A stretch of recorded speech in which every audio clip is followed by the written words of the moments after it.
sa ating lahat mga totoong mga Inday. Kaway-kaway! Ayan partner! Part 2 na! Part 2 na po ng aming video. Dito pa rin kami sa Lake Cebu, South Cotabato. Isa sa mga pinaka-pinagmamalaki ng Lake Cebu ang tilapia. At partner ngayon, kasama pa rin natin si Sir Anthony. Kaway-kaway Sir Anthony! Yan! At partner, very strange na narinig ko kay Sir Anthony kanina. No? Siyempre, when gets in Biflock, naka 6-7 harvest tayo sa Biflock na. Yan. And dito po is traditional farming. Yan. And sa kalaman po ng lahat, kanina nabigla din ako kasi umabot ng 8 months ang from pakawala ng fingerlings up to harvest. Tama. Pero, may partner. Oo. Once a day lang sila nagpapakain. Ayun. So yun pinakatitingnan natin. So kung di nyo po napanood yung past video namin, yung first episode namin sa kay Sir Anthony, panoorin nyo muna yung kamahong dito. Ano ba ang reason, bakit, atong solusyon nila at ang future na gagawin nila. So partner, tanungin na natin Sir Anthony. Sir Anthony, paano ba yung pag-alaga nyo ng tilapia? Kasi like ganito ng fish cages nyo, sabi nyo po is, paano ang pakain nyo? Kasi once a day lang paano yun? Depende sa kung amo ni 2 times man Yung panahon. ang panahon, depende man sa panahon. Pag makulimlim, mas na yan pag nakabubod ka isang bisis isang araw. Okay na yun? Okay na yun. So, fasting yung tilapia? Hindi lang mapas mo. Ang sa akin, kung basihan 4.5 meters by 12 ang aking frame. 4.5 meters yung width, ang length niya is 12 meters. Ilan frame. po yung laman? Nasa lang yan, sa 800. 800 partner. 800 lang. Grabe. Takin nyo, no? 800. Sa inyo, Kasi na traditional. kwento nyo, Traditional. maliit na 9 square meters, 3,000. Napan, 3,000 3,000. yung Nakatry load. kami ng 2,000 and yung 3,000. Oo. So Mas yun, malaki Pwede yung ma-adapt 3,000. yun sa inyo. Pwede ma-adapt. So, Pwede mga idol. balik tayo doon partner. 800 yung nilalagay na fingerlings. Saan po kayo kumuha ng fingerlings? May sarili ba kayo production o inaangkat nyo sa ibang lugar? Bumibili lang. Opo. Dito marami namang pispan ngayon. Dito lang sa mga kakilala mo dyan sa labas. Mayroon namang mga pispan dito. Okay. Dito Yan. lang ngayon. Kaya kasi partner, sir, sa 8 months ninyo napakain sa tilapia, hindi ba lugi sa feeds or may income pa ba kayo or ano? Mayroon din konti. Konti lang. Oo, makasurvive lang. Okay na yan nga 8 months sa akin nga dyan, 1 taon.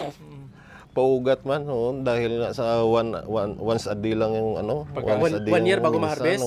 Mayroon. Yung kanina, yung kanina umaga. 1 year yun? Oo. So may anak na yun no? Marami na siguro Baka ganito nakalaki yung anak niya. Mga latag. Oy, guro, halarbiso naman yung anak niya. Harvest. So yung 800 na yun, sa bagay kasi maraming mortality sa predator. Oo. Makukuha din ng predator. Kaya siguro maraming mga similya dito, no? Meron din. So paano yan, sir? Kung ito total kasi natin partner, halimbawa yung like sa atin na 3 times a day na tayo nagpapakain. So kung 8 months or 9 months sila, equivalent ng 3 months lang sa atin na pakain. Kasi kung 3 times a day tayo, 3 months times 3, parang 9 months na rin. Pero may ginansya naman, sir. Meron naman. Okay. So ano tayo doon partner sa kay Sir Anthony? Sa 800 sa isang cage, magkano po ang nagastos nyo sa feeds?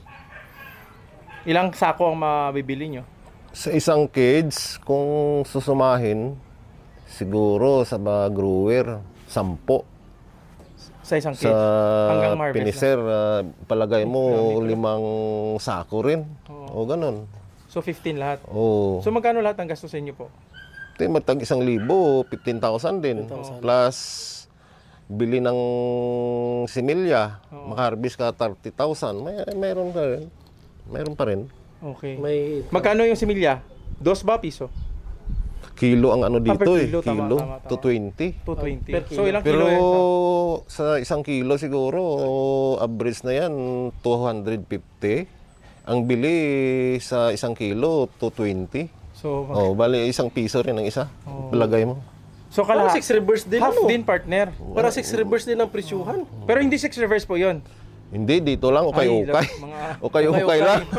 So working pa rin sa kanila partner. Yung size Dorime or sizing nyo pa rin bago ilagay sa isang batch? Kasi dito ako sumusupply sa Punta Isla dati, nasizing talaga yan. Tag-3 bisis, galing 3 hanggang sa pagganito. Kasi may standard sila na sizes na kinukuha. Dapat hindi sa 4:1 yung mababa hanggang sa palaki. Ayun. 4 na piraso, 1 kilo. Hindi bababa dyan. Dapat Ganun ang average na Na harvest. Oh. kasi partner, Katulad ganina, ganun. Ayun. Kalaki. isa sizing pa yun, ano? Sa sizingin pa yun, yung mga maliit. Depende sa Ibang presyo na yan. May na-feature tayo, tayo before mga subscriber partner. Iwan ko lang kung na-practice sila, Sir Anthony, mga idol, yung somewhere in South Luzon, na first 3 months, never sila nagpapakain. After that, pag malaki-laki na, doon na sila nagpapakain kapag finisher Bulyom na na. bulyom. So dito, ganun Hanggang sa maliit talaga yung pakain dito. Sa Nung fingerlings pa, pang maliit pa, pakain pa natin. inahabyan na yan ng tawag doon, yung maliit na pids. Kailangan pala talaga nila partner ng training pa. May seminar para sa feeding. Kasi ang kailangan kasi nila malaman ano ang characteristics ng tilapia, yung species na kinukulture nyo. Para mas mabilis. Kasi kung sa tingin ko partner 8 months to 1 year, medyo matagal eh. Matagal. Dalawang harvest na sana yun. Pero yung ginagawa ko, na stocking, stocking sa fingerlings, pag harvest, yung medyo na-stock na fingerlings na malaki-laki na, yung follow-up na loading. Pero natry nyo dito na magpakawala ng naka 6 reverse na? Hindi. Sa kabila, medyo mabilis nga. Medyo mabilis ang SR. Ikumpara sa ukay-ukay na yung ordinary. Ordinary. Dito kasi partner, sabi nga ni Sir Anthony, di ba? Medyo alanganin sila magpakain ng 3 times maliban sa siguro hindi siya cost sa pakain, medyo mahal. Kapag nabusog daw yung tilapia nila, bukod diyan, pag pinaramihan mo ng pakain, namamatay din. Yun nga Kaya daw. control lang pakain. Ayun pala isa yun sa mga technique. Isa yan sa naobserbahan ko. Dito sa area namin. Halimbawa ngayon, pakainin mo ng marami, maya-maya mamatay. Hindi pa. Alam mo yan pag naglutaw na, lumutang na yung Parang ma-overfeed siya na mamatay. Yun, isa sa mga... Iwan ko marami sigurong factor din. Kasi natry ko yan siya partner nung sa Bioflap. Dahil mababaw lang sa amin dito. Kasi nung lumaki na sila, medyo nag-short na ng dissolved oxygen. So, kaya nagdagdag ko ng irritor. After ko kasi pakain ng, siyempre full ang pakain. full feeding. After ng full feeding, nagagasbing talaga sila lahat. Kapag alanganin na ang dissolved oxygen nila, hindi ko lang alam kasi kung mabusog sila, baka ma-compress yung lungs nila sa pinakaloob. Kasi parang may lungs sila sa ilalim ng spinal cord. Mabutod sila. Mabutod siya, ma-compress yung hangin Wala niya. na oxygen na papasok. Hindi naman. Impatso. Kumbaga kung ganito kalaki yung lungs nila, mapitpit siya ng pagkain, maganyan na lang. So, konti na lang ang reserve ng oxygen sa loob. Yun tama. Chore ko lang yun. Ang galing talaga ni partner. Chore ko lang Kasi na-observe ko Tama yun. Tama yun.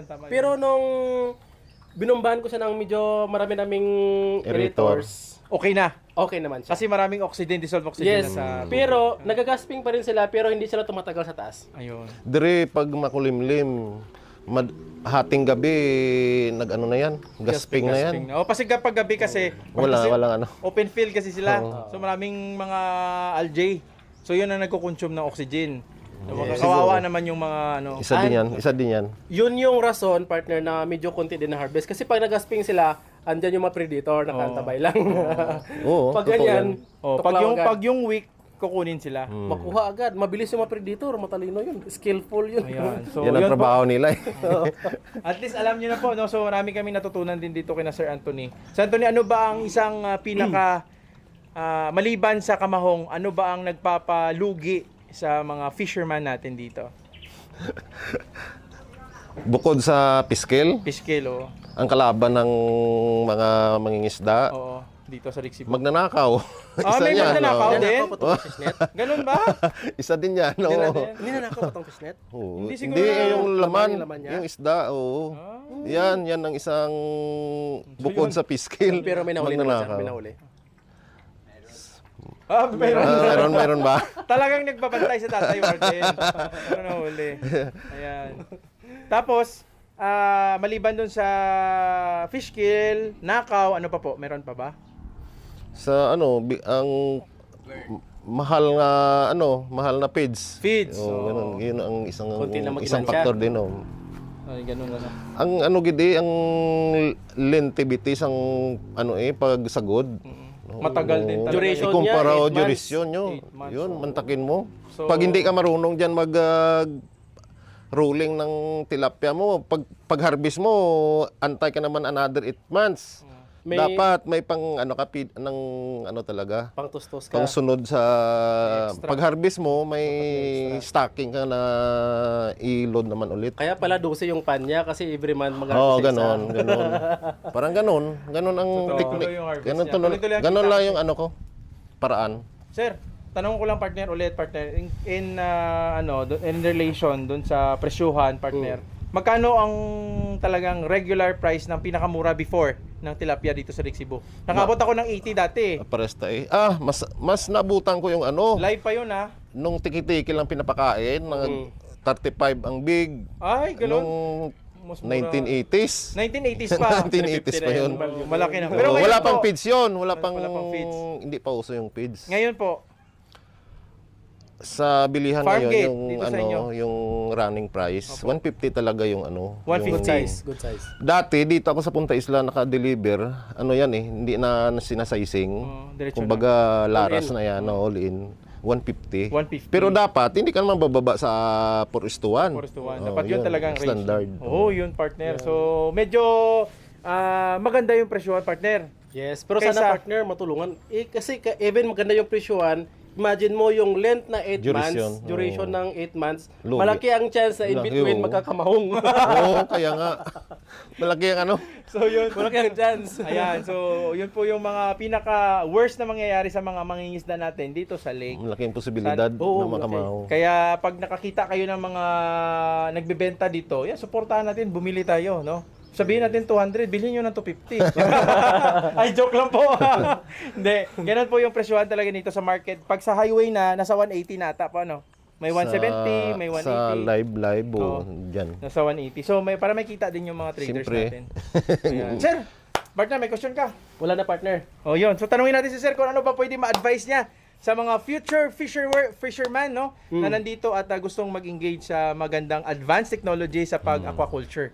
Sige po. Siyempre, at the same time, kailangan natin ng technique kung paano mapabilis yung pag-alaga natin ng tilapia. Makipag-cooperate tayo sa kinasir sa pagbigay ng kaalaman kung paano mapabilis yung pagpalalago ng ating ekonomiya. Yan. Sa Lake Cebu. Dahil Lake dyan Cebu. siguro partner, mag-organize tayo, makapag-seminar Yun tayo ang sa gusto, kanila. Yan, sige, yun ang sige, ibig ko sige, sabihin. Organize. So, yun po mga totoong mga inday. Sana po na nasundan nyo po yung mga video namin ni Sir. So, dito pa lang tayo partner nakakita. Meron din, konting share ko lang meron din akong sinabi yung kapatid ko na si Maris, sa Lake Lutayan, magpa-feature din sana sa atin. 1 year din yung harvest nila. Ay, Ganun ba? Oo. So, medyo nagkaapo na yung tilapia niya. pero Oo. mga 8 months, ganun din. 8 Isa months lang, to 1 year. isa lang nang kinukunan namin ng sinilya. Ayun. Dati, nung wala pang maraming So, pispan yun ang dito. nagtuturo sa Sa kanila. banga. Diyan ang Tagalo tayong kumukuha ng... So hopefully maka-feature kami dyan sa Lake Lutayan para makita natin kung gaano din sila kaganda at mag-produce ng tilapia nila. So maraming salamat sa inyo mga totoong mga inday. Maraming salamat sa iyo Sir Anthony. Ang galing. Yes. At Thank you, maraming sir. salamat kay Thank you. Tatay Yes, sir. Roddy. Yan. Medyo naiihi na siguro nakakahantay. So siya pong sunod sa amin. Yan. Mga totoong mga inday. Tandaan nyo po, Luzon, Visayas at Mindanao, naikot na namin ni partner, iba't ibang diskarte, iba't ibang farming techniques at iba't ibang farmer hero. Ngayon pong araw, pinaka-special dahil si Sir Anthony, talagang binigyan kami ng time. Very busy po na person, no? May tindahan po ito siya sa labas at na nagbebenta sila pero binigyan po kami ng time. Thank you sir ha. Thank you Thank you, rin. sir. Thank you, sir. At saka mga idol, kung nagustuhan niyo po yung ating video, please like naman po mga idol. I-share para marami po mga panood. At Tama. siyempre mga idol, i-like na rin yung ating Facebook page, Pinoy Palaboy po. Para more tips and techniques into farming. At siyempre yung mga life story ng ating mga successful farmer. Ayan, mula po yan dito sa Lake Cebu. Kasama namin ang farmer hero natin, si Sir Anthony. Kaway-kaway Sir Anthony. Maraming salamat. Kaway-kaway mga totoong mga inday. Kita-kits sa susunod na video.